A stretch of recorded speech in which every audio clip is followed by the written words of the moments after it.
Bismillahirrahmanirrahim. Assalamualaikum warahmatullahi wabarakatuh. Waalaikumsalam warahmatullahi wabarakatuh. Apa kabar semuanya?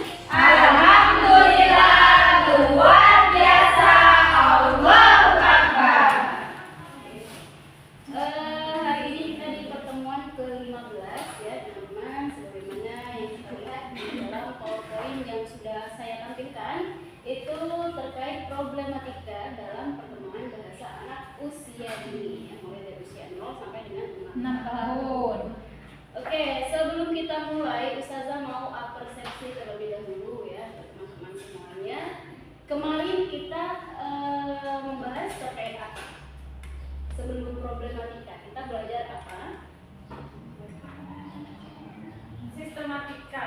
Ya, bisa ya. Jadi sistematika ataupun juga tahapan ya, langkah-langkah dalam perkembangan bahasa anak usia dini. Iya, setelah mempelajari hal tersebut ya, kita hari ini akan mempelajari problematika dalam perkembangan bahasa Anak usia dini. Anak usia dini itu anak yang berusia berapa? 0 sampai 1 tahun. Anak usia 0 sampai dengan 6 tahun. Ciri-ciri anak usia dini itu yang seperti apa? Yang kecil. Kecil pasti. Ada lagi? Suka bermain. Suka bermain. Ada lagi? Suka menangis. Suka menangis. Kemudian Sensitif. egosentrisme atau tingkat keegoisan mereka itu yang masih tinggi. Terus Di lapangan teman-teman semuanya, pernahkah kalian melihat ya anak usia dini itu pasti sering kali bertanya? Iya. Anak usia dini itu sering kali bertanya baik kepada orang tuanya, kakaknya, Kawannya. temannya dan lain sebagainya. Ibu, kenapa misalnya langit itu tinggi sekali tanpa ada tiangnya? Kita sebagai orang tua harus bisa menjawab. Itu semua kita akan pelajari tadi. Oke, teman-teman, hari ini siapa yang tidak hadir? Dona. Evita. Siapa? Rudi Asam Sabila ya. Ini perlu kita fokuskan lagi ya bahwa masalah ataupun problematika dalam perkembangan bahasa anak usia dini itu sangat penting kita pelajari. Nah, ini tahapan perkembangan bahasa. Ada yang namanya pralinguistik teman-teman. Ini di usia 0 sampai 12 bulan. Usia 0 sampai 12 bulan. Usia apa itu? Di usia ini usia Emas. Usia Golden age. Golden age ya. Ini tahap perkembangan bahasanya itu pralinguistik. Mereka usia 0 sampai 12 bulan ini sering pasti ya teman-teman, itu pasti sering kali mendengar anak yang baru lahir itu uwe, ya kan? Ya. Nah, itu pralinguistik. Setelah dia menangis lahir ke dunia, mulai usia 3 sampai 6 bulan itu mereka fase kuing. Apa itu kuing? Ada yang tahu? Tahu. Fase kuing itu dia mulai teriak. Benar atau tidak? Benar. Jadi nanti teman-teman semuanya yang akan terjun langsung, bagi kita semua perempuan ya, ini calon-calon ibu, apalagi calon guru akan paham perkembangan bahasa anak dini pada fase pertama sekali. Setelah menangis dia akan fase kuing. Mulai ya. Itu. Kemudian di usia 12 sampai 18 bulan itu satu kata. Contohnya seperti apa? Mama, papa.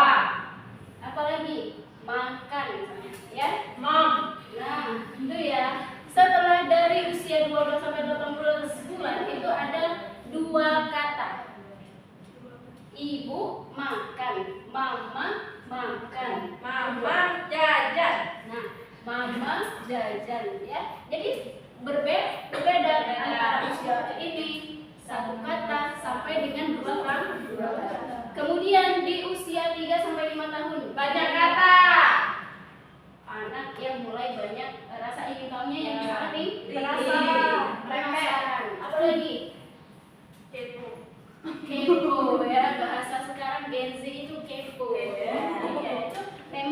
khas dari anak usia dini. Kemudian apa lagi? Nah, inilah faktor perkembangan bahasa anak ya. Jadi yang mempengaruhi anak itu bisa cepat bicara itu apa saja. Kemudian yang memperlambat anak berbicara itu apa saja. Pasti ada faktornya. Yang pertama itu kognisi. Kemudian apa kognisi? Pengetahuan ya. Kemudian pola komunikasi dalam keluarganya. Apakah di keluarga itu sering diajar berkomunikasi anaknya ya? Kemudian ataukah di rumahnya dia hanya dibiarkan saja ibu atau ayahnya sibuk dengan gadget ya, ini pasti mempengaruhi perkembangan bahasa. Setelah itu jumlah anak atau jumlah keluarga. Ada yang tahu kenapa jumlah anak atau jumlah keluarga itu mempengaruhi perkembangan bahasa anak? Karena dari jumlah anak, misalnya di rumah ada satu anak, ini ibu, ini ayah. Kemudian ini muncullah satu anak, terus ada lagi adiknya, ya, ini adiknya satu. Otomatis yang hanya mengajak bicara, berkomunikasi hanya satu. Berbeda dengan yang punya banyak Keluarga. anggota keluarga, berbeda, ya. Semakin sering kita memberikan stimulasi, maka semakin bagus pula perkembangan bahasa anak. Kemudian posisi urutan kelahiran dan juga kedwibahasaan atau dua bahasa. Ada di rumah itu yang dipakai bahasa kita ya, kemudian juga bahasa atau bahasa ibu ya, atau juga bahasa Indonesia. Atau juga bisa pakai bahasa Inggris malah ya. Itu juga mempengaruhi perkembangan bahasa. Oke, setelah itu gangguan ya atau problematika tadi itu ada kelemahan di dalam berbicara. Jadi anak ini misalnya kenapa dia lambat berbicara? Karena lemah di dalam berbicaranya, ya faktor-faktor tadi yang mempengaruhinya. Kemudian lambat mengembangkan suatu bahasa di dalam berbicara. Jadi hanya kata-kata itu saja yang diajarkan oleh orang dewasanya atau gurunya di kelas ya, dan lain sebagainya. Hanya kata itu saja, tidak ada pengembangan, stimulasi lain. Maka harus ada stimulasi lain. Setelah itu seringkali berbicara yang tidak teratur ya. Kadang orang dewasa itu seringkali jadi seperti anak kecil. Yuk mam, padahal kata yang sebenarnya ayo makan. Nah, jangan sampai yang orang dewasa ya seperti kita itu menjadi anak kecil. Jangan, jadi kita kalau mengajarkan bahasa kosakata itu harus sesuai dengan fonologi atau morfologinya ya. Harus sesuai. Kemudian tidak konsentrasi di dalam menerima suatu kata bahasa. Misalnya kita ajarkan bahasa apa, kemudian anaknya sibuk bermain, jadi dia tidak fokus sehingga pengolahan kata kosakata baru itu terhambat. Setelah itu kendala yang seringkali dialami oleh anak. Yang pertama, anak itu cengeng ya. Kalau anak cengeng ini diajarkan apa biasanya anak cengeng itu penyebabnya apa?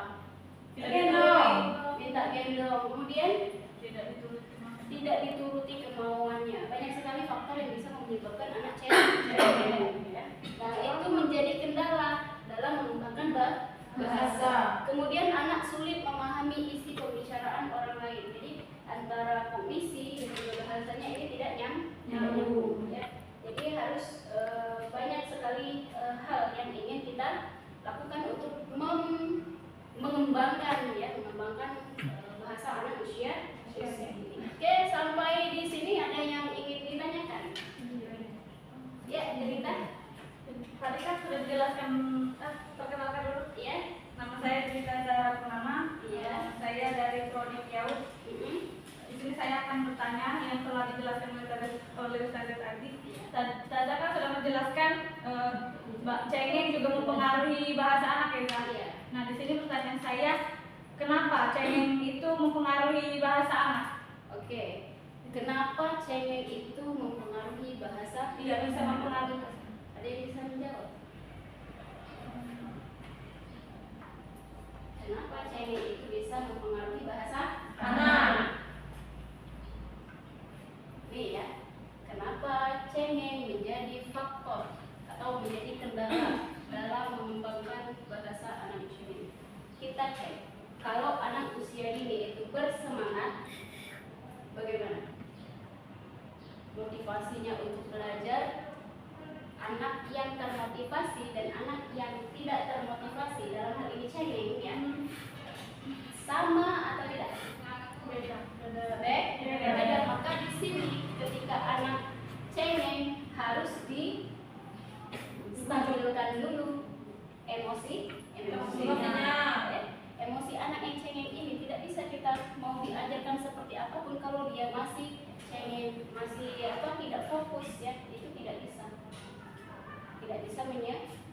Makanya di sini perlu kita mengajak anak untuk lebih fokus. Seperti apa misalnya? Kita ajak bermain atau memang membuat kegiatan yang membuat anak itu menjadi senang ya, supaya tidak cengeng lagi, tidak menangis terus ya. Jadi jangan ketika anak cengeng itu kita turuti saja kemauannya. Bisa kita diamkan terlebih dahulu ya. Kemudian kita tanya kenapa jadi seperti ini gitu ya. Kenapa menangis terus ya. Nah, setelah dapat jawaban dari anak, oh ya sudah, kita jelaskan kenapa kita melakukan ataupun memberikan keputusan yang membuat anak tadi cengeng ya. Kita berikan penjelasan secara signifikan tentunya ya. Kalau anak usia dini itu harus dijelaskan secara rinci ya, supaya dia bisa mengerti. Ada lagi pertanyaan lain? Bagaimana? Ya. Oke, ada lagi pertanyaan lain? Kalau itu kan ya, cengeng kan tadi kan jelas ke. Bagaimana dengan anak yang dari 0 sampai 12 bulan saja? Oke, bagaimana dengan anak yang usia 0 sampai 12?